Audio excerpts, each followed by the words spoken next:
ಓಂ ಶಾಂತಿ. ಈ ದಿನ ನಮ್ಮೊಂದಿಗೆ ರಾಜುಬಾಯಿಜಿಯವರಿದ್ದಾರೆ. ಇಂದಿನ ವಿಷಯ ಆಗಿದೆ ದುಃಖಹರ್ತ ಸುಖಕರ್ತ ಪರಮಾತ್ಮನಾಗಿದ್ದಾನೆ.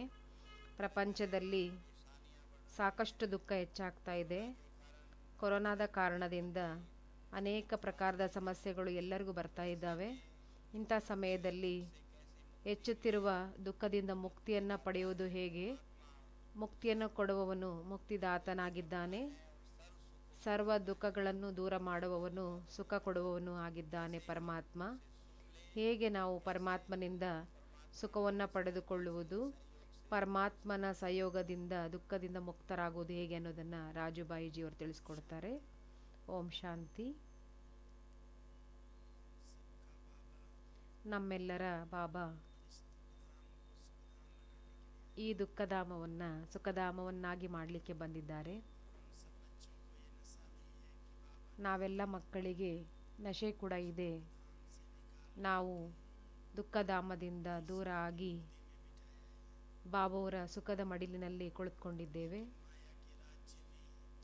ಆದರೆ ಮಾಯೆಯ ರಾಜ್ಯದಲ್ಲಿ 4 ಕಡೆಗೂ ದುಃಖ ಹಾಗೂ ಅಶಾಂತಿ ಅಲೆ ಇದೆ.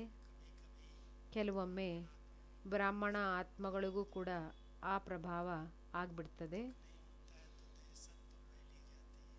ದುಃಖ ಆಗದೇ ಇದ್ರೂ ಕೂಡ ಸ್ವಲ್ಪ ಭಯ ಇರ್ತದೆ. ಬಾಬಾ ತಿಳಿಸ್ತಾರೆ, ಮಕ್ಕಳೇ, ನಾನು ಸರ್ವರ ದುಃಖವನ್ನು ದೂರ ಮಾಡಲಿಕ್ಕೆ ಬಂದಿದ್ದೇನೆ. ದುಃಖವನ್ನು ಹರಿಸಿ ಸುಖವನ್ನು ಕೊಡ್ತೇನೆ.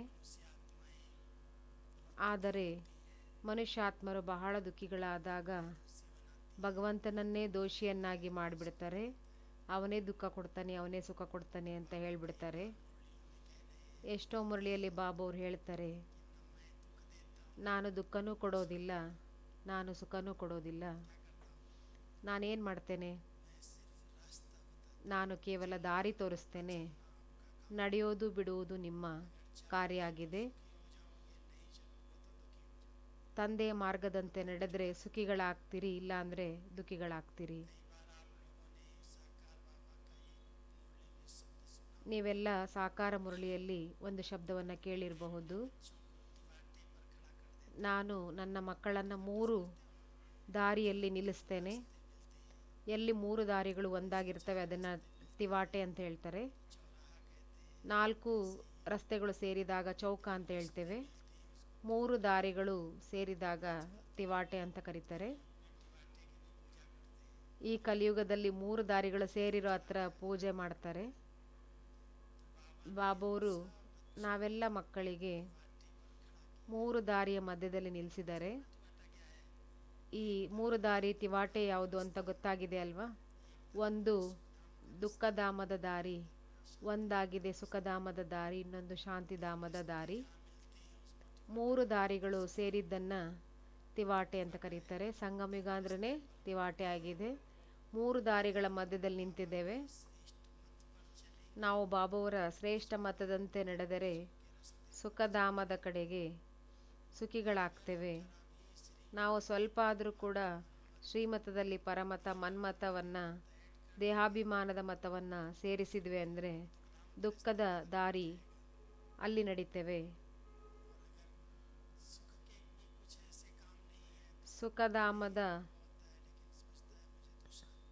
ಸುಖಧಾಮದ ಅನುಭವವನ್ನು ಮೀರಿ ಶಾಂತಿಯಲ್ಲಿದ್ದೇವೆ. ಶಾಂತಿ ಸಾಗರ ತಂದೆಯನ್ನೇ ನೆನಪು ಮಾಡ್ತಾ ಇರ್ತೇವೆ ಅಂದರೆ ಅವರು ಶಾಂತಿಧಾಮಕ್ಕೆ ತಲುಪ್ತಾರೆ. ಸಂಗಮ ಯುಗದಲ್ಲಿ ಬಾಬಾವರು ನಾವೆಲ್ಲ ಮಕ್ಕಳನ್ನು 3 ದಾರಿಯ ಮಧ್ಯದಲ್ಲಿ ನಿಲ್ಲಿಸಿದ್ದಾರೆ. ಎಷ್ಟು ಶ್ರೇಷ್ಠ ಮತವನ್ನು ಕೊಟ್ಟಿದ್ದಾರೆಂದರೆ ಆ ಮತದ ಆಧಾರದಿಂದ ಅರ್ಧ ಕಲ್ಪ ದುಃಖ ಶೋಕದ ಹೆಸರು ಕೂಡ ಇರುವುದಿಲ್ಲ. ಸತ್ಯಯುಗ ಹಾಗೂ ತ್ರೇತಾದಲ್ಲಿ ಯಾವುದೇ ಆತ್ಮಕ್ಕೂ ಶಾರೀರಿಕ ದುಃಖವಾಗಲಿ, ಮಾನಸಿಕ ದುಃಖವಾಗಲಿ, ಆರ್ಥಿಕ ಸುಖ ದುಃಖವಾಗಲಿ ಇರೋದಿಲ್ಲ. ಸಂಬಂಧಗಳ ದುಃಖನೂ ಕೂಡ ಇರೋದಿಲ್ಲ. ಸರ್ವ ಪ್ರಕಾರದ ಸುಖ ವೈಭವ ಇರ್ತದೆ.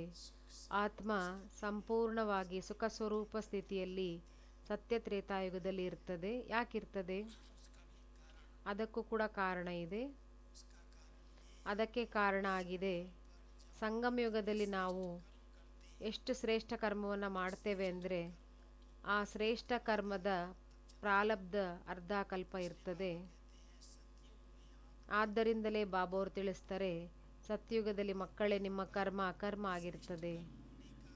ಅಲ್ಲಿ ಶ್ರೇಷ್ಠ ಕರ್ಮ ಆಗಲಿಕ್ಕೆ ಕಾರಣ ಏನೆಂದರೆ ಆತ್ಮ ತನ್ನ ಸ್ವಸ್ವರೂಪದಲ್ಲಿ ಸ್ಥಿತ ಆಗಿರ್ತದೆ.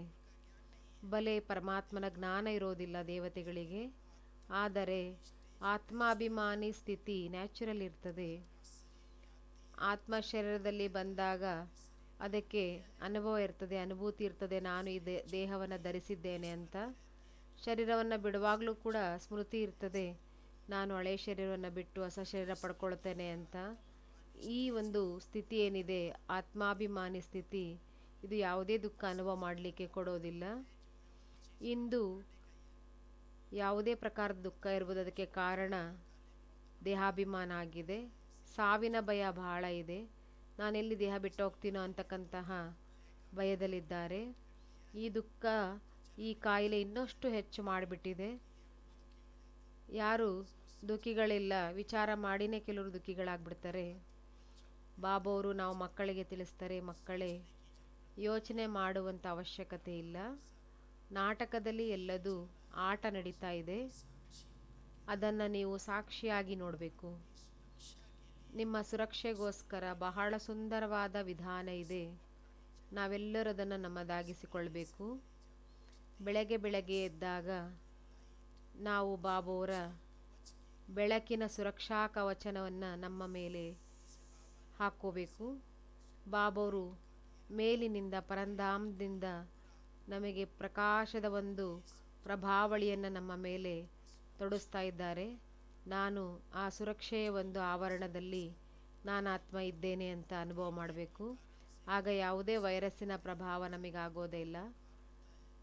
ವಾತಾವರಣ ಬದಲಾದಾಗ ಶೀತ, ಚಳಿ, ಜ್ವರ ಬರ್ತದೆ, ಅದಕ್ಕೆ ಔಷಧಿ ತಗೋಬೇಕು.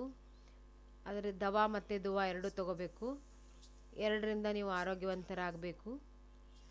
ಅದರ ವಿಚಾರ ಜಾಸ್ತಿ ಮಾಡಿ ತಮ್ಮನ್ನು ತಾವು ದುಃಖಿಗಳನ್ನಾಗಿ ಮಾಡ್ಕೋಬಾರ್ದು, ಚಿಂತೆ ಮಾಡಬಾರ್ದು.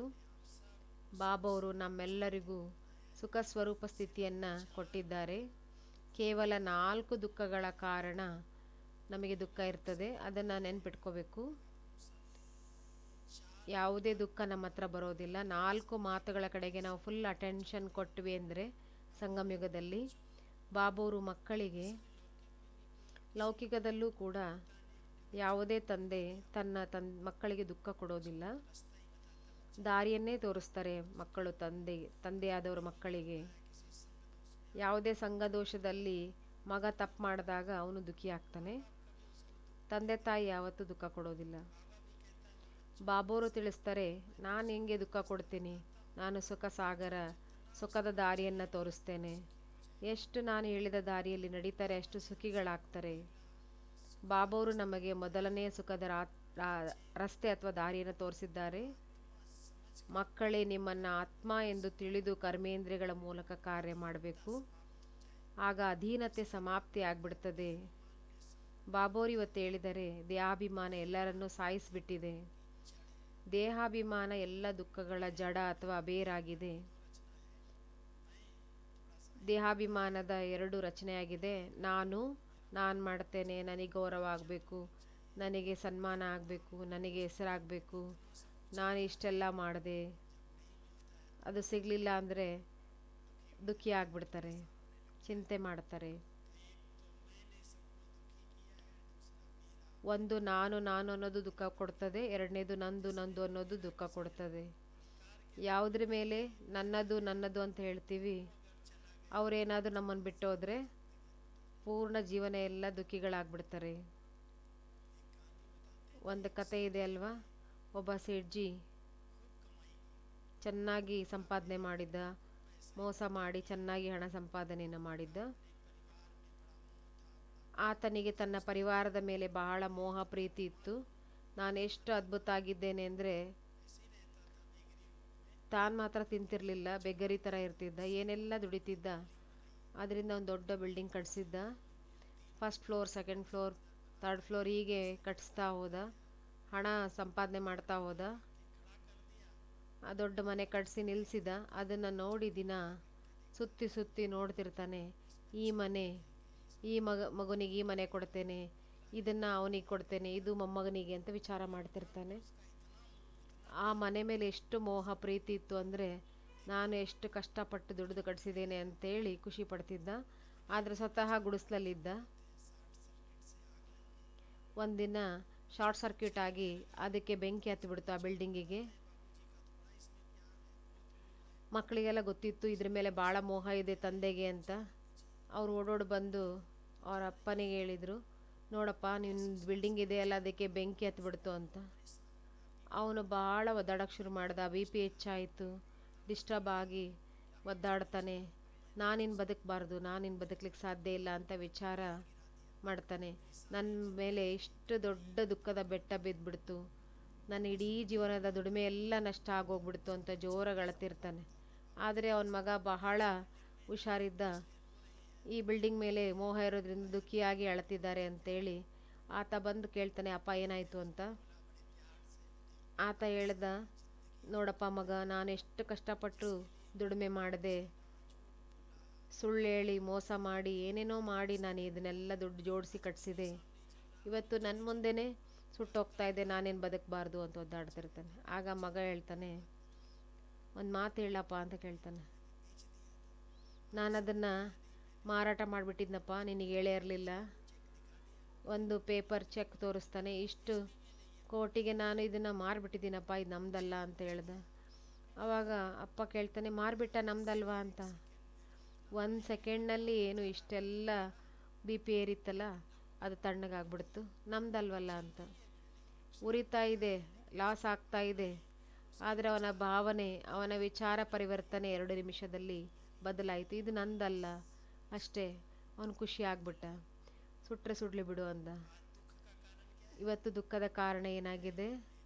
ನಾನು ಮತ್ತು ನನ್ನದು, ನಂದು ನಂದು ನಂದು, ನನ್ನ ಮಗ, ನನ್ನ ಪರಿವಾರ, ನನ್ನ ಅಂಗಡಿ, ನನ್ನ ಮನೆ, ನನ್ನ ಬಿಸ್ನೆಸ್ಸು, ನಂದು ನಂದು ಅಂತ ಹೇಳಿ ಆ ಒಂದು ಗೊಂದಲದಲ್ಲಿ ಸಿಕ್ಕಾಕೊಂಡಿದ್ದಾರೆ. ಏನಾಗುತ್ತೆ ಏನೋ, ನನಗೆ ಲಾಸ್ ಆಗಿಬಿಟ್ರೆ ಈ ಥರ ಎಲ್ಲ ವಿಚಾರ ಮಾಡುತ್ತಾರೆ. ಪುಣ್ಯದ ಒಂದು ಪುಂಜಿ ಜಮಾ ಮಾಡಿಕೊಂಡಿಲ್ಲ, ಸೀಮಿತವಾಗಿರ್ತಕ್ಕಂಥ ಒಂದು ಬಂಡವಾಳ ಜಮಾ ಮಾಡ್ಕೊಂಡಿದ್ದು ಹೋಗ್ತಾ ಇದೆ ಅಂತ ದುಃಖಿಗಳಾಗ್ತಾ ಇದ್ದಾರೆ.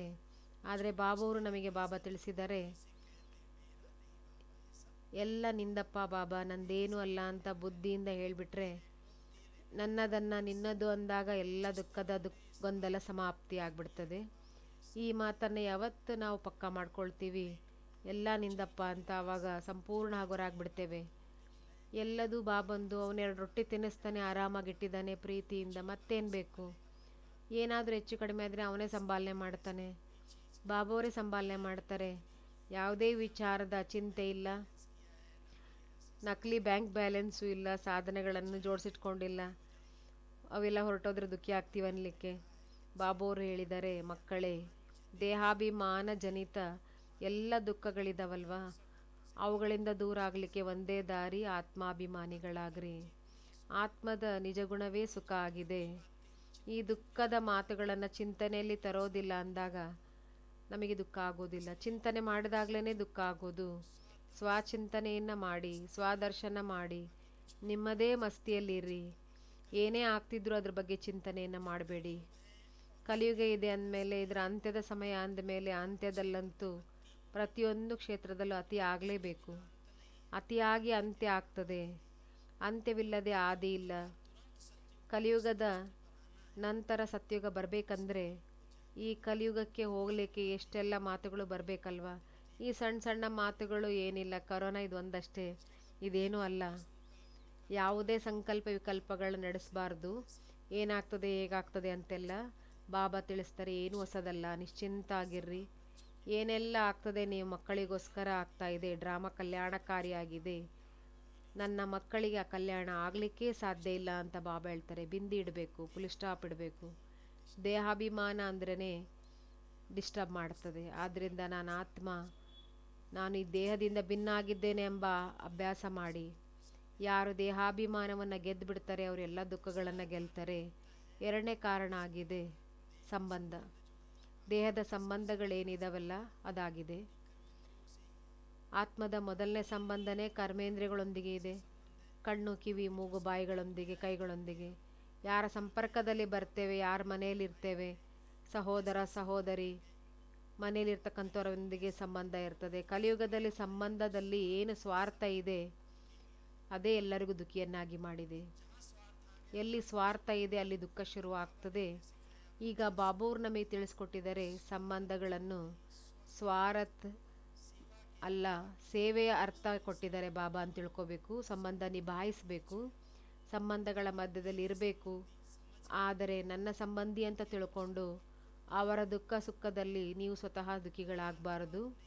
ಪ್ರತಿಯೊಂದು ಆತ್ಮ ತನ್ನ ಕರ್ಮದನುಸಾರವಾಗಿ ಪ್ರಾಪ್ತಿ ಮಾಡ್ಕೊಳ್ತದೆ. ಕರ್ಮಕ್ಕನುಸಾರವಾಗಿ ಅದಕ್ಕೆ ದುಃಖ ಸುಖ ಸಿಗ್ತಾ ಇದೆ.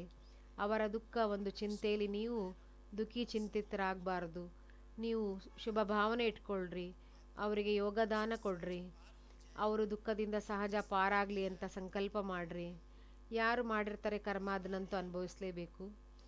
ಬಾಬವರು ದುಃಖದ ಒಂದೇ ಮೂಲ ತಿಳಿಸಿದ್ದಾರೆ, ಅದಾಗಿದೆ ಅಪವಿತ್ರತೆ, ಇಂಪ್ಯೂರಿಟಿ. ಎಲ್ಲಿ ವಿಕಾರ ಪ್ರವೇಶ ಮಾಡ್ತದೆ ಅಲ್ಲಿ ಬಾಬಾ ಹೇಳಿದರೆ ಕಾಮ ಮಹಾಶತ್ರು ಅಂತ. ಕಾಮ ಅಗ್ನಿಯಾಗಿದೆ. ಯಾವ ಆತ್ಮ ಈ ಸಂಬಂಧಗಳಲ್ಲಿ ಬರ್ತಾರೆ, ಕಾಮವಿಕಾರದ ಮೇಲೆ ವಿಜಯವನ್ನು ಪ್ರಾಪ್ತಿ ಮಾಡ್ಕೊಳ್ಳೋದಿಲ್ಲ, ಆ ಆತ್ಮಕ್ಕೆ ದುಃಖದ ಅನುಭವ ಆಗ್ತದೆ. ಅದಕ್ಕೋಸ್ಕರ ಬಾಬಾ ನಮ್ಮೆಲ್ಲರಿಗೂ ಕಾಮಜೀತ್ ಜಗಜ್ಜೀತ್ ಈ ಪಾಠವನ್ನು ಕಲಿಸಿದ್ದಾರೆ. ಅದಕ್ಕಾಗಿಯೇ ನಾವೆಲ್ಲರೂ ಯೋಗಾಭ್ಯಾಸವನ್ನು ಮಾಡ್ತೇವೆ, ಅದಕ್ಕಾಗಿಯೇ ನಾವೆಲ್ಲ ಪುರುಷಾರ್ಥ ಮಾಡ್ತೇವೆ. ಈ ವಿಕಾರದ ಮೇಲೆ ನಮಗೆ ಸಂಪೂರ್ಣ ವಿಜಯ ಸಿಗಬೇಕು. ಅದಕ್ಕಾಗಿ ಸುಖ ಸ್ವರೂಪ ಸ್ಥಿತಿ ಅನುಭವ ಆಗಬೇಕು ಅಂದರೆ ಬಾಬಾ ತಿಳಿಸ್ತಾರೆ, ಪವಿತ್ರತೆ ಸುಖ ಶಾಂತಿಯ ಜನನಿ ಆಗಿದೆ. ಪವಿತ್ರತಾ ಜನನಿಗೆ, ಜನ್ಮದಾತ್ರಿಗೆ 2 ಮಕ್ಕಳಿದ್ದಾರೆ. ಜಾನಕಿ ದಾದಿಯವರು ಬಹಳ ಪ್ರೀತಿಯಿಂದ ಹೇಳ್ತಿದ್ರು, ಪವಿತ್ರತೆ ನನ್ನ ಜನನಿ, ದಿಲಾರಾಮ್ ನನ್ನ ಸಾಜನಾಗಿದ್ದಾನೆ,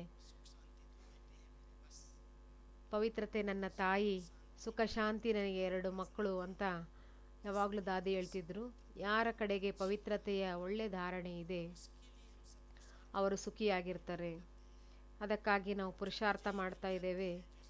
ಯಾರು ವಿಜಯಿ ಆಗ್ಬಿಡ್ತಾರೆ, ಗೆಲುವನ್ನು ಪಡ್ಕೊಳ್ತಾರೆ, ದೇಹಾಭಿಮಾನವನ್ನು ಗೆದ್ದು ಆತ್ಮಾಭಿಮಾನಿ ಸ್ಥಿತಿಯಲ್ಲಿರ್ತಾರೆ, ಬಾಬೋರ ಎಲ್ಲ ಶಕ್ತಿಗಳ ಅನುಭವವನ್ನು ಮಾಡ್ತಾರೆ, ಅವ್ರು ಯಾವತ್ತೂ ದುಃಖಿಗಳಾಗೋದಿಲ್ಲ. ದುಃಖದ ಕಾರಣ ಏನಾಗಿದೆ, ಅದರ ನಿವಾರಣೆ ಏನಾಗಿದೆ ಅನ್ನೋ ಜ್ಞಾನವನ್ನು ಸ್ಪಷ್ಟವಾಗಿ ಕೊಟ್ಟಿದ್ದಾರೆ. ಬಾಬೋರು ದುಃಖನೂ ಕೊಡೋದಿಲ್ಲ, ಸುಖನೂ ಕೊಡೋದಿಲ್ಲ, ಆದರೆ ಸುಖಕರ್ತ ಅಂತ ಕರೀತಾರೆ. ಏಕೆಂದರೆ ಅವನು ಯಾವ ರೀತಿ ಗೈಡ್ ಮಾಡ್ತಾನೆ, ಎಷ್ಟು ನಮಗೆ ಸಹಯೋಗ ಕೊಟ್ಟು ನಮ್ಮನ್ನು ದುಃಖದಿಂದ ಪಾರು ಮಾಡಿಸ್ತಾರೆ, ಅದಕ್ಕೆ ಅವರಿಗೆ ಸುಖ ಸಾಗರ ಅಂತ ಕರೀತಾರೆ. ಯಾರು ಬಾಬೋರ ಜೊತೆಗಿದ್ದಾರೆ, ಅವನ ಸಂಬಂಧದಲ್ಲಿದ್ದಾರೆ, ಸರ್ವ ಸಂಬಂಧಗಳಲ್ಲಿ ಕೂಡ ಈ ಕಲಿಯುಗದ ಅಂತ್ಯದಲ್ಲಿ ಬಾಬಾ ಹೇಳ್ತಾರೆ, ಈ ಎಲ್ಲ ಸಂಬಂಧಗಳ ರಸವನ್ನು ನನ್ನೊಬ್ಬನಿಂದ ಪಡ್ಕೋಬೇಕಂತ ಹೇಳ್ತಾರೆ. ಮಾತಾ ಪಿತಾ ಬಂಧು ಸಖ ಸ್ವಾಮಿ ಸದ್ಗುರು, ಕೊನೆಗೆ ಬಾಬಾ ಹೇಳ್ತಾರೆ, ನನ್ನನ್ನು ಮಗುವನ್ನಾಗೂ ಮಾಡ್ಕೊಂಡ್ರೂ ಆಗ್ತೀನಿ ಅಂತ ಹೇಳ್ಬಿಡ್ತಾರೆ. ನಾನು ಎಷ್ಟು ಪ್ರೀತಿಯ ಮಗು ಆಗ್ತೇನೆ ಅಂತ. ನಾನು ನೋಡಿದ್ದೇನೆ, ಎಷ್ಟೋ ಮಾತೆಯರು ಬಹಳ ಪ್ರೀತಿಯಿಂದ ಹೇಳ್ತಾರೆ, ಬಾಬಾ ನನ್ನ ಮಗ ಆಗಿದ್ದಾನೆ, ಅವನಿಗೆ ಭೋಗ ಇಡೋದು, ಅವನಿಗೆ ಸ್ಪೆಷಲ್ ಭಾಗ ತೆಗೆದಿಡೋದು, ನನ್ನ ಮೊದಲನೇ ಮಗ ಬಾಬಾ ಅಂತ ಹೇಳ್ತಾರೆ. ಯಾರು ಸರ್ವ ಸಂಬಂಧಗಳನ್ನು ಬಾಬನೊಂದಿಗೆ ಜೋಡಿಸಿದ್ದಾರೆ, ದೇಹದ ಸಂಬಂಧಗಳಲ್ಲಿ ಅವ್ರು ಬರೋದಿಲ್ಲ, ದುಃಖದಲ್ಲಿ ಬರೋದಿಲ್ಲ. ದೇಹದ ಸಂಬಂಧದಲ್ಲಿ ಮೋಸ ದುಃಖನೇ ತುಂಬಿಕೊಂಡಿದೆ. ಈ ದೇಹದ ಸಂಬಂಧಗಳಲ್ಲಿ ಯಾರು ಜಾಸ್ತಿ ತಮ್ಮನ್ನು ಲೆಕ್ಕಾಚಾರ ಮಾಡಿಕೊಂಡಿದ್ದಾರೆ, ಸಮರ್ಪಿತ ಆದ ನಂತರವೂ ಕೂಡ ದೇಹದ ಸಂಬಂಧಗಳ ಜೊತೆಗೆ ಕನೆಕ್ಷನ್ ಮುರಿದಿಲ್ಲ ಅಂದರೆ ಇಲ್ಲಿದ್ದರೂ ಕೂಡ ನೀವು ಚಿಂತೆಯಲ್ಲೇ ಇರ್ತೀರಿ. ಸಮರ್ಪಿತರಾಗಿದ್ದರೂ ಕೂಡ ಚಿಂತೆಯಲ್ಲೇ ಇರ್ತಾರೆ. ಇಡೀ ದಿನ ಅದೇ ಮಾತಾಡ್ತಿರ್ತಾರೆ, ಇಲ್ಲಂಗಾಯಿತು ಅಲ್ಲಂಗಾಯಿತು ಅಂತ. ಅವರ ಸುಖ ದುಃಖದಲ್ಲಿ ಇವರು ದುಃಖಿಗಳಾಗ್ತಿರ್ತಾರೆ. ಅದಕ್ಕೆ ಬಾಬಾ ಹೇಳ್ತಾರೆ, ಯಾವಾಗ ನೀವು ಆ ಪ್ರಪಂಚದಿಂದ ಸತ್ರಿ ಅಂದಮೇಲೆ ಅದ್ರ ಹಿಂದೆ ಹೋಗಬೇಡಿ ಅಂತ. ಜಾಸ್ತಿ ಸಂಬಂಧಗಳ ಹಿಂದೆ ಹೋಗ್ತೀರಿ ಅಂದರೆ ಅವರ ಲೆಕ್ಕಾಚಾರ, ಅವರ ದುಃಖದಲ್ಲಿ ನೀವು ದುಃಖಿಗಳಾಗ್ಬಿಡ್ತೀರಿ. 2ನೇ ದುಃಖಕ್ಕೆ ಕಾರಣ ಆಗಿದೆ ಸಂಬಂಧಗಳೇನಿವೆ ಅವುಗಳು ಬಂಧನ ಆಗ್ತವೆ. 3ನೇ ಕಾರಣ ಆಗಿದೆ ಪ್ರಕೃತಿಯ ಪದಾರ್ಥಗಳು. ಯಾವ ಆತ್ಮಗಳು ಈ ಪದಾರ್ಥಗಳನ್ನು ಅಧೀನ ಮಾಡ್ಕೊಂಡಿದ್ದಾರೆ. ಇವತ್ತು ನಮ್ಮ ಹತ್ರ ಸಾಧನಗಳಿದ್ದಾವೆ, ಎ ಸಿ ಇದೆ, ಲೈಟ್ಸ್ ಇದೆ, ಎಲ್ಲ ಸಾಧನಗಳಿವೆ. ಬಾಬಾ ತಿಳಿಸ್ತಾರೆ, ಯೂಸ್ ಮಾಡ್ಕೊಳ್ರಿ, ಇರೋದೇ ನಿಮಗೆ ಮಕ್ಕಳಿಗೋಸ್ಕರ, ಆದರೆ ಅಧೀನರಾಗಬಾರ್ದು. ಯಾವತ್ತೊಂದಿನ ಇವೆಲ್ಲ ಫೇಲ್ ಆಗಿಬಿಡ್ತಾವೆ, ಅವಾಗ ದುಃಖದ ಫೀಲಿಂಗ್ ಆಗಬಾರ್ದು. ಇನ್ನೇನು ಮಾಡೋದು ಅಂತ ವಿಚಾರ ಬರಬಾರ್ದು. ಟೆನ್ಷನ್ನಲ್ಲಿ ಬಂದು ಕೆಲವರು ಶರೀರ ಬಿಟ್ಬಿಡ್ತಾರೆ, ದುಃಖಿಗಳಾಗ್ಬಿಡ್ತಾರೆ. ಇಂಟರ್ನೆಟ್ ಎಷ್ಟು ಈಸಿಯಾಗಿ ಸಿಗ್ತಾ ಇದೆ. ಇವತ್ತು ಎಷ್ಟು ಕ್ಲಾಸಸ್ ಎಲ್ಲ ನಡೀತಾ ಇದ್ದಾವೆ ಇಂಟರ್ನೆಟ್ನಲ್ಲಿ. ಬ್ರಾಹ್ಮಣ ಪರಿವಾರದ ಪಾಲನೆ ನಡೀತಾ ಇದೆ, ಎಷ್ಟೆಲ್ಲ ಕೋರ್ಸಸ್ ನಡೀತಾ ಇದೆ, ಕಾನ್ಫರೆನ್ಸಸ್ ನಡೀತಾ ಇದ್ದಾವೆ, ಬಟ್ಟೆಗಳು ನಡೀತಾ ಇದ್ದಾವೆ. ಎಷ್ಟು ಸೇವೆಯ ವೃದ್ಧಿ ಆಗಿದೆ ವಿಜ್ಞಾನದ ಸಾಧನಗಳ ಮೂಲಕ ಬಾಬಾ ಮಾಡಿಸಿದ್ದಾರೆ. ಅದ್ಭುತ ಆಗಿದೆ ಸೈನ್ಸ್. ಆದರೆ ಬಾಬಾ ಹೇಳ್ತಾರೆ ಇವೆಲ್ಲವೂ ಕೂಡ ಫೇಲ್ ಆಗ್ತವೆ. ಹಾಗೆ ಏನಾಗ್ತದೆ? ಈ ರೀತಿ ಅಲ್ಲ, ನಿಮ್ಮದು ಶಾಂತಿಯ ಶಕ್ತಿ ಜಮಾ ಇದೆ, ನಿರ್ವಿಕಾರಿ ಸ್ಥಿತಿ ಇದೆ ಅಂದರೆ ಈ ಸೈನ್ಸ್ ಫೇಲ್ ಆದರೂ ಕೂಡ ನೀವು ಫೇಲ್ ಆಗೋದಿಲ್ಲ, ದುಃಖಿಗಳಾಗೋದಿಲ್ಲ, ಚಿಂತೆಯಲ್ಲಿ ಬರೋದಿಲ್ಲ, ಸುಖ ಸ್ವರೂಪದಲ್ಲೇ ಇರ್ತೀರಿ. ಈ ಎಲ್ಲ ಪ್ರಕೃತಿಯ ಸಾಧನಗಳು 5 ತತ್ವಗಳೇ ಇರಬಹುದು, ಅಥವಾ 5 ತತ್ವಗಳಿಂದ ಆಗಿರ್ತಕ್ಕಂಥ ಪದಾರ್ಥಗಳಾಗಿರ್ಬೋದು, ಊಟ ಮಾಡುವ ತಿನ್ನುವ ವಸ್ತುಗಳಾಗಿರ್ಬೋದು. ಎಲ್ಲ ಒಂದು ಊಟಕ್ಕೆ ವಸ್ತುಗಳು ಸಿಗ್ತವೆ, ಪದಾರ್ಥಗಳು. ಆದರೆ ಒಂದಿನ ಬರ್ತದೆ ನಿಮಗೆ ಸಾಧನಗಳೇ ಇರೋದೇ ಇಲ್ಲ, ಇದ್ದರೂ ಕೂಡ ಅವು ತಿನ್ನಲಿಕ್ಕೆ ಯೋಗ್ಯ ಆಗಿರೋದಿಲ್ಲ, ವಿಷ ಆಗಿರ್ತವೆ. ಇದೆಲ್ಲ ಬಾಬಾ ನಮಗೆ ತಿಳಿಸಿದ್ದಾರೆ. ಆದರೆ ಯಾವಾಗಾದರೂ ಅಂಥ ಮಾತುಗಳು ಬಂದಾಗ ನಾವು ಮರ್ತು ಬಿಡ್ತೇವೆ. ಅದಕ್ಕೆ ಬಾಬೋರು ಹೇಳ್ತಾರೆ, ಮೊದಲಿಂದನೇ ತಯಾರಿ ಮಾಡ್ಕೊಳ್ರಿ, ಅನಾಸಕ್ತ ವೃತ್ತಿಯವರಾಗಬೇಕು. ಎಷ್ಟು ಬಾಬೋರನ್ನ ಪ್ರೀತಿಯಿಂದ ಬಾಬನಿಗೆ ಅರ್ಪಿಸಿ ಊಟ ಮಾಡಬೇಕು, ಬಾಬನಿಗೆ ಉಣಿಸ್ಬೇಕು. ಬಾಬೋರನ್ನು ಕೂಡ ಬಂಧನದಲ್ಲಿ ಬಂಧಿಸಿ ಬಿಡ್ರಿ. ಈಗ ನೀವು ತಿನ್ನಿಸ್ತಾ ಇದ್ದೀರಿ ಅಂದರೆ ಒಂದಿನ ನಿಮ್ಮ ಹತ್ರ ಇಲ್ಲದೆ ಇದ್ದಾಗ ಬಾಬಾ ನಿಮ್ಮನ್ನು ಕರೆದು ವತನದಲ್ಲಿ ತಿನ್ನಿಸ್ತಾರೆ. ಎಷ್ಟೋ ದೃಶ್ಯಗಳನ್ನು ವತನದಲ್ಲಿ ಬಾಬಾ ತೋರಿಸಿದ್ದಾರೆ. ನಾನು ನನ್ನ ಮಕ್ಕಳಿಗೆ ಅಂಥ ಸಮಯದಲ್ಲಿ ಶೋಭಿ ರಸವನ್ನು ಕುಡಿಸ್ತೇನೆ, ಹಸುವಿನಿಂದ ಹಿಡೋದಿಲ್ಲ. ಅಷ್ಟು ಪ್ರೀತಿಯ ಸಂಬಂಧ ಇರಬೇಕು. ಅಷ್ಟು ನಾವು ಹೃದಯದಿಂದ ಬಾಬೋರಿಗೆ ಎಲ್ಲದನ್ನು ಸ್ವೀಕಾರ ಮಾಡಿಸ್ಬೇಕು. ಆಗ ನಮಗೆ ಬಾಬೋರಿಂದ ರಿಟರ್ನ್ ಸಿಗ್ತದೆ. ಸುಖ ಸ್ವರೂಪ ಸ್ಥಿತಿಗೆ ಯಾವುದೇ ಒಂದು ಸಾಧನವನ್ನು ಆಧಾರ ಮಾಡ್ಕೋಬಾರ್ದು. ಸಾಧನೆ ಮಾಡಲಿಕ್ಕೆ ಸಾಧನಗಳು ಬೇಕು, ಯೂಸ್ ಮಾಡ್ಕೋಬೇಕು. ಆದರೆ ಯಾವುದೇ ಸಾಧನಗಳು ನಮ್ಮನ್ನು ಅಧೀನರನ್ನಾಗಿ ಮಾಡಬಾರ್ದು. ಅದಕ್ಕಾಗಿ ಪ್ರಕೃತಿಯ ಸಾಧನ ಪದಾರ್ಥಗಳು ಆತ್ಮಕ್ಕೆ ಸುಖ ಏನು ಕೊಡ್ತಾ ಇದ್ದಾವೆ, ಆ ಸಾಧನಗಳು ಇಲ್ಲದಂತಾದಾಗ ಬಹಳ ದುಃಖಿಯಾಗುವುದು, ಚಿಂತೆಯಲ್ಲಿ ಮುಳುಗೋದು ಆಗಬಾರ್ದು. ಸುಖ ಸ್ವರೂಪ ಆಗಲಿಕ್ಕೆ ಬಾಬಾ ನಮಗೆ ಎಷ್ಟು ವಿಧಾನ ತಿಳಿಸ್ಕೊಟ್ಟಿದ್ದಾರೆ, ದಾರಿ ತೋರಿಸಿದ್ದಾರೆ. ನಾನು ಈ ಒಂದು ದೇಹದಲ್ಲಿ ಬರ್ತೇನೆ, ಜ್ಞಾನ ಹೇಳ್ತೇನೆ, ಮತ್ತೆ ಹೊರಟೋಗ್ಬಿಡ್ತೇನೆ, ನಾನು ಅಧೀನನಾಗೋದಿಲ್ಲ ಅಂತಾರೆ ಬಾಬೋರು. ಅದೇ ರೀತಿ ಬಾಬೋರ ಸಮಾನ ನಾವು ಸುಖಕರ್ತ ಆಗಬೇಕು ಅಂತಿದ್ರೆ ಯಾವುದೇ ಸಾಧನಕ್ಕೆ ನಾವು ಅಧೀನರಾಗಬಾರ್ದು. ಇದ್ದಾವೆ ಅಂದಮೇಲೆ ಯೂಸ್ ಮಾಡ್ಕೊಳ್ರಿ. 4ನೇ ಮಾತಾಗಿದೆ, ದುಃಖದ ಮೂಲ ಕಾರಣ ಆಗಿದೆ ನಮ್ಮ ದೇಹಾಭಿಮಾನದಿಂದ ಉತ್ಪನ್ನ ಆಗಿರುವಂತಹ ಸಂಸ್ಕಾರಗಳು. ಇಂದು ಆತ್ಮ ಸಂಸ್ಕಾರಕ್ಕೆ ಎಷ್ಟು ಅಧೀನ ಆಗಿದೆ ಅಂದರೆ ನಾನು ಬಯಸ್ತಾ ಇಲ್ಲ, ಆದರೂ ನನ್ನಿಂದ ಆಗ್ಬಿಡ್ತದೆ. ನೀವೆಲ್ಲರೂ ಗಮನ ಕೊಡ್ರಿ ಇದ್ರ ಕಡೆಗೆ. ಏಕಾಂತದಲ್ಲಿ ಕುಳಿತುಕೊಂಡಿದ್ದಾಗ ಹಳೆಯ ಸಂಸ್ಕಾರಗಳೇನಾಗಿದ್ದಾವೆ ಒಳಗೊಳಗೆ ಆತ್ಮದ ಮುಂದೆ ಬರ್ತಾ ಇರ್ತವೆ. ಕೆಲವರಿಗೆ ಬಹಳ ಚಿಂತೆ ತರ್ತವೆ. ದೇಹಾಭಿಮಾನದ ಸಂಸ್ಕಾರಗಳನ್ನು ಆಳವಾಗಿ ಅನುಭವ ಮಾಡಿ ಆ ಸಂಸ್ಕಾರಗಳ ಬೀಜವನ್ನು ಸುಟ್ಟಿಲ್ಲ ಅಂದರೆ ಯಾವತ್ತಾದರೂ ಕೂಡ ಅದು ಪ್ರಕಟ ಆಗಿಬಿಡ್ತದೆ. ಆ ಸಂಸ್ಕಾರ ಕರ್ಮೇಂದ್ರಿಯಗಳಿಂದ ತಪ್ಪು ಕರ್ಮ ಮಾಡಿಬಿಟ್ರೆ ಸದಾ ಕಾಲಕ್ಕೆ ಆತ್ಮ ದುಃಖಿ ಆಗಿಬಿಡ್ತದೆ. ಅದಕ್ಕೆ ಬಾಬಾ ತಿಳಿಸಿದ್ದಾರೆ, ಸುಖ ಸ್ವರೂಪರಾಗಿ ಸುಖ ಸಾಗರನು ತಿಳುವಳಿಕೆಯನ್ನು ಕೊಟ್ಟಿದ್ದಾನೆ. ಮಕ್ಕಳೇ, ಯಾವತ್ತೂ ಕೂಡ ತಮ್ಮ ಹಳೆಯ ಸ್ವಭಾವ ಸಂಸ್ಕಾರಗಳಿಗೆ ಅಧೀನ ಆಗಬಾರ್ದು. ಅವುಗಳನ್ನು ಚೆಕ್ ಮಾಡಿಕೊಂಡು ಅವುಗಳನ್ನು ಸುಡಲಿಕ್ಕೆ ಪ್ರಯತ್ನ ಪಡ್ರಿ. ಯೋಗಾಗ್ನಿಯಲ್ಲಿ ಸುಟ್ಟು ಹಾಕ್ರಿ. ನೋಡ್ರಿ, ಯಾವುದೇ ಒಂದು ಬೀಜ ನಿಮ್ಮ ಬಳಿ ಇದೆ ಅಂದರೆ ಅದನ್ನು ಬೀಜವನ್ನು ಎಲ್ಲೇ ಬಚ್ಚಿಟ್ಕೊಂಡಿದ್ರು ಕೂಡ ಅದಕ್ಕೆ ನೀರು, ಮಣ್ಣು, ಗಾಳಿ ಸಿಕ್ಬಿಡ್ತು ಅಂದರೆ ಮತ್ತೆ ಮೊಳಕೆ ಹೊಡೆದು ಬಿಡ್ತದೆ. ಅದನ್ನು ಕೆಲವರು ಸುಟ್ಟಿಟ್ಕೊಂಡಿದ್ರಿ ಅಥವಾ ಅದನ್ನು ಹುರಿದಿಟ್ಟಿದ್ರಿ ಅಂದರೆ ಅದು ಮತ್ತೇನಾಗೋದಿಲ್ಲ, ಅದು ಮೊಳಕೆ ಆಗೋದಿಲ್ಲ. ಹಾಗೆ ನಾವು ನಮ್ಮ ಹಳೆ ಸಂಸ್ಕಾರಗಳನ್ನು ಹುರಿದು ಬಿಡಬೇಕು ಬೆಂಕಿಯಲ್ಲಿ, ಯೋಗದ ಅಗ್ನಿಯಲ್ಲಿ. ಆವಾಗ ಮೊಳಕೆ ಹೊಡೆಯೋದಿಲ್ಲ, ಎಮರ್ಜ್ ಆಗೋದಿಲ್ಲ. ಈ ಬ್ರಾಹ್ಮಣ ಜೀವನದಲ್ಲಿ ಯಾವುದೇ ಒಂದು ಹಳೆಯ ಸಂಸ್ಕಾರಗಳು ನಮ್ಮ ದೇಹಾಭಿಮಾನದಿಂದ ಪಾಪಕರ್ಮಗಳಾಗಿದ್ದಾವೆ, ಆ ಸಂಸ್ಕಾರಗಳು ಇಮರ್ಜ್ ಆಗಬಾರ್ದು.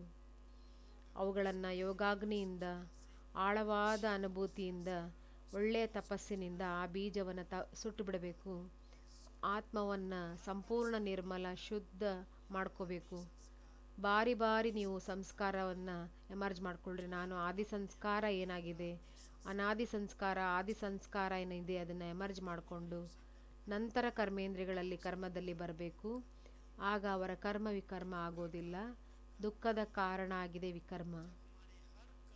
ನಮ್ಮ ಪ್ರತಿಯೊಂದು ಕರ್ಮ ಸುಕರ್ಮ ಆದಾಗ, ಮನ್ ವಚನ ಕರ್ಮ ಸುಕರ್ಮ ಆದಾಗ, ಒಬ್ಬ ತಂದೆಯ ನೆನಪಿನಲ್ಲಿ ಶ್ರೀಮತದಂತೆ ನಾವು ನಡೆದಾಗ ಯಾವತ್ತೂ ಕೂಡ ದುಃಖದ ಫೀಲಿಂಗ್ ಬರಲಿಕ್ಕೆ ಸಾಧ್ಯ ಇಲ್ಲ.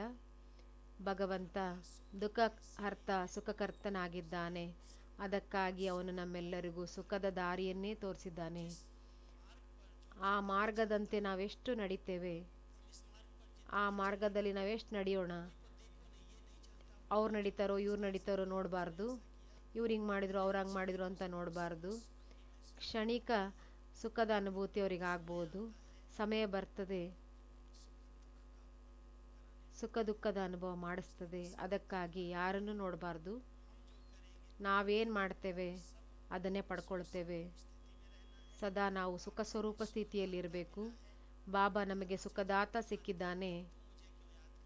ದುಃಖ ಬಂದಾಗಷ್ಟೇ ಯಾಕೆ ನೆನಪು ಮಾಡ್ತೀರಿ ಅಂತಾರೆ ಬಾಬಾ. ಸದಾ ನನ್ನ ನೆನಪಲ್ಲಿರ್ರಿ, ಸದಾ ಶ್ರೇಷ್ಠ ಕರ್ಮ ಮಾಡಿ. ಆಗ ತಮ್ಮ ಕರ್ಮ ಯಾವತ್ತೂ ಕೂಡ ನಿಮಗೆ ದುಃಖದ ಅನುಭವ ಮಾಡಲಿಕ್ಕೆ ಕೊಡೋದಿಲ್ಲ. ಬಾಬೋರ ಸಮಾನ ದುಃಖಹರ್ತ ಸುಖಕರ್ತ ಆಗಿ ಇಡೀ ವಿಶ್ವದ ಆತ್ಮರಿಗೆ ನಾನು ತಿಳಿಸ್ತೇನೆ. 10 ನಿಮಿಷ ನಾವೆಲ್ಲರೂ ಸೇರಿ ಇಂಥ ಪರಿಸ್ಥಿತಿಗಳ ಮಧ್ಯದಲ್ಲಿ ಬಹಳಷ್ಟು ಮಾತುಗಳು ಬರ್ತಾ ಇದ್ದಾವೆ ದುಃಖ ಶಾಂತಿಯ. ನಾವೆಲ್ಲ ಬ್ರಾಹ್ಮಣ ಮಕ್ಕಳು, ಯಾವುದೇ ಮೂಲೆಯಲ್ಲಿ ಕುಳಿತಿರ್ಬೋದು. 10 ನಿಮಿಷ ಬಾಬೋರಿಂದ ಮೇಲಿಂದ ಕಿರಣಗಳನ್ನ ತಗೊಂಡು ಇಡೀ ವಾಯುಮಂಡಲದಲ್ಲಿ ನಾವು ಅದನ್ನು ನಿರ್ಭಯ ವಾಯುಮಂಡಲವನ್ನು ಮಾಡೋಣ. ಪವಿತ್ರ ವೈಬ್ರೇಷನನ್ನು ಹರಡಿಸೋಣ. ಇದೇ ತಾನೇ ಪವಿತ್ರತೆ ಆಗಿದೆ.